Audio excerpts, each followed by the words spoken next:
lors de cet ASH 2023, pas d'énormes scoops en termes de prise en charge des histiocytoses.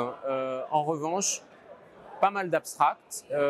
J'en ai personnellement retenu 3 qui me paraissent importants.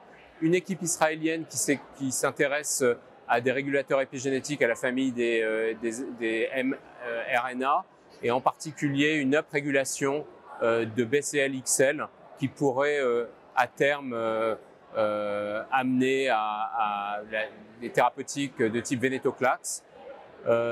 Et puis l'essai à long terme de l'équipe d'Eli Diamond au MSKCC sur les anti-MEC dans les histiocytoses, quel que soit leur phénotype, hein, qui rapporte cet essai à long terme avec, je crois, 26 patients qu'il avait déjà publié il y a quelques années dans Nature et qui avait amené à la FDA approval des anti-MEC aux États-Unis dans les histiocytoses, quel que soit les mutations qui ont été trouvées. Ça, c'est quand même assez important.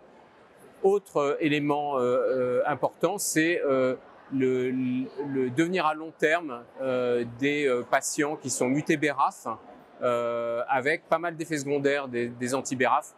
Ça, c'est une collaboration entre la Mayo Clinic et justement l'équipe d'Eli Diamond sur les histiocytoses mutées BRAF avec pas mal d'effets secondaires, pas mal de diminution de dose, mais ça marche à long terme et ça c'est ce que nous aussi on a montré en France et donc finalement c'est assez important.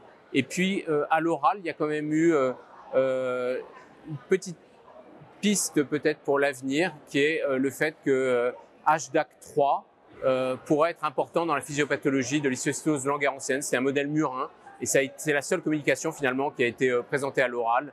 Voilà, donc des petites choses et pas mal de posters, mais finalement, ça veut dire que les histiocytoses restent un domaine quand même relativement important et ont leur place à l'ASH.